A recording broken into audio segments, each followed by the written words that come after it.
It sure was a brutal winter. A lot of yards around the country took a real beating.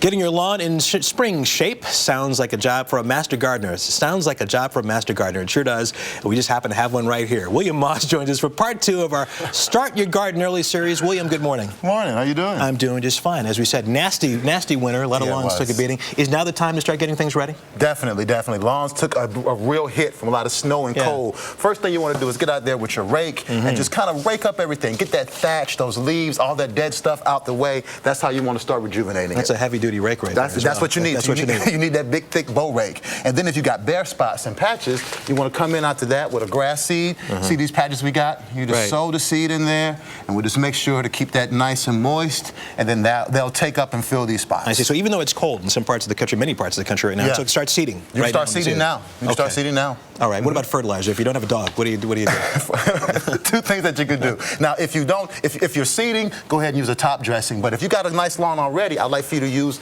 a nice weed and feed. And I like to use an organic one. So I can spread this out. It not only feeds, but it also will keep some of the weeds down as well as it's doing it. And it's 100% natural, so I don't have to worry about any like pets or kids getting bothered. Definition of top dressing you just talked about. Oh yes, top dressing is basically something that goes on top of the soil and feeds it. So it's like an organic material that dissolves down in there and feeds it. All right. What about grubs? What do you do about grubs this time? Well, grubs are a big problem. You got 2 ways you can handle that. One way I like to use is this product here that you attach to the hose. It's a safer grub killer, and you just sit back and spray it. And once again, it's 100% organic, so I don't have to worry about any sort of toxic residue. I see. Spray it across the yard. And does a good job. Organic and does a good job as well. Does a great job. Does a great job. Be sure to follow directions. And I got this other neat, cool thing. This is a box of nematodes. So they are basically tiny microscopic worms. Oh my goodness. And they eat grubs. So you spread it out on your soil, just like a little sand or something. And they go down like heat-seeking missiles and dig into the grub and parasitize them and kill them all off. Oh my goodness. In this box right there. In this box. But you got to do this now because the grubs are only vulnerable early spring, mid-spring. Do it now. Another definition time. Grubs. Exactly. Grubs are little, they're insect larvae, and they basically feed on the roots of your turf and grasses until summer. When they hatch and they turn into June bugs and Japanese beetles, they feed on your roses and everything else. So they eat your lawn and your garden, so kill them now. That's ugly. Okay.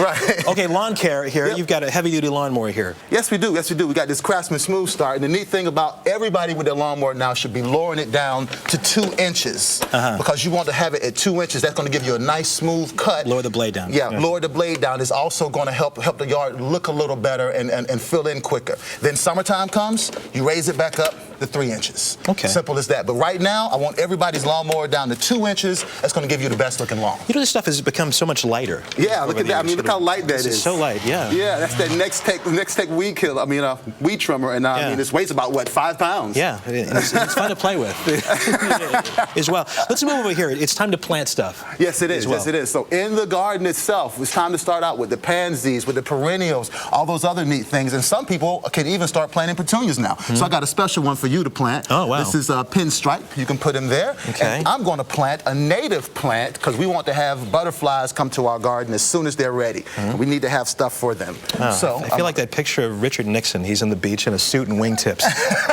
Here I am in a suit planting That's all right. stuff. You can garden anyway. All right. Come as you are when you garden. I like that. Just come anyway. The biggest mistakes people make in their garden? They don't use rich enough soil. I like to use a rich soil. That way the plants can grow healthy, lush, full. They'll flower a long time. And healthy plants can fight off bugs and insects and diseases better. Healthy plants. Okay, over there you were talking about grub control and you have the organic spray. Yes. Any type of spray you'd recommend for this as well to keep the bugs off and that kind of stuff? I would recommend more than anything using a good, rich, organic compost. That's what I want you to start with, because you may not have bug problems, but if you use this, they'll be well fed and they'll grow healthy. Okay, if you listen for more, you can go to our website, cbsnews.com/Saturday. Master Gardener William Moss.